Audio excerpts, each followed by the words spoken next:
I wanted to come on here and talk about the presence of God. The presence of God brings healing. The presence of God brings answers. The presence of God transforms lives. The presence of God brings miracles. I woke up this morning and I wasn't really feeling too well. I didn't immediately go into my routine. My routine is I try to keep a routine of prayer and worship in the morning, but I got distracted and I just continued on with my day and continued doing work and things that I was working on until I started to feel not well. And I decided to go into worship. And I decided to usher in the presence of God in my atmosphere. And literally, I felt so different. I felt healing. I felt victory. It's not about a feeling, but it's about a knowing in your spirit and that faith being activated. And my faith was activated with my works. Faith doesn't work by itself. I heard this song say, faith doesn't work by itself. You got to put some work to it.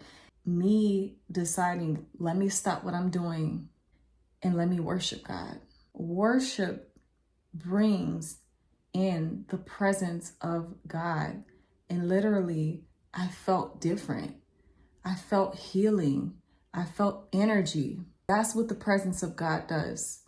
It brings change. It shifts the atmosphere. There's so much power in the presence of God. There's so much power in the name of Jesus. The name of Jesus brings healing. I remember a few months ago in March, I was in the middle of doing a Bible study and I saw that I got a message from this woman that I used to know years ago from when I was a teenager. She messaged me and she said, please call me. And I was thinking to myself, I haven't heard from this woman in so long. What could she possibly want to talk to me about? What could possibly be going on? Because it seemed very urgent. So I decided to call her. And when I answered the phone, the first thing she said was, I said, hello. And she said, I'm sick. And I could hear that she was saying that with every little bit of strength that she had. It sounded like she was about to die. And I told her, I said, do you want me to pray for you? And she said, yes. And so something rose up in me. I felt the presence of God and I heard God tell me to go to war. So with every bit of strength that I had, I decided to pray for this woman. I didn't ask her no questions. All I asked was, do you want me to pray for you? I prayed and I've never prayed so hard. I prayed so hard for this woman. And God started giving me the words to speak to her. And I spoke life. I said, I speak life in the name of Jesus. And I kept saying, Jesus, Jesus, Jesus. Because there's power in the name of Jesus.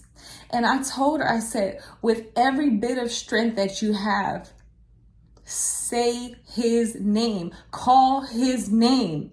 And she said, Jesus. And she said, Jesus. But every time she said Jesus, it got stronger and stronger and stronger to the point where she said, Jesus, and she cried out to Jesus. And I felt the power of God. I felt the power of God, the presence of the Lord come in. And because I had the faith, I just began to just intercede on her behalf. And it went from Jesus, a whisper, to a outcry, Jesus. And this woman, I can sense that the Spirit of God was breathing life back into her. And I literally can hear the power of God moving on her behalf. I didn't know what to expect. I didn't know if this woman was going to transition. I didn't know if that my prayers were going to work, but I trusted in his name. I trusted that the God that I believe in was going to move on this woman's behalf, because I knew that it wasn't by accident that this woman reached out to me. I haven't seen her or heard from her since I was a teenager. And I knew God wanted to use me. And at that point, it made me realize this is why I had to suffer. This is why God told me that the more pain, the more power. Because I always ask God, why so much pain? Why so much pain, God? And he said, the more pain, the more power. And everything that I suffered through, it led up to that moment. And I literally heard the change. I heard the power of God heal this woman. After I got done, she thanked me. She said, thank you. Thank you. So there's going to be a moment in your life for those who have suffered, those who have been through things that everybody else haven't gone through. There's going to be a moment where everything makes sense.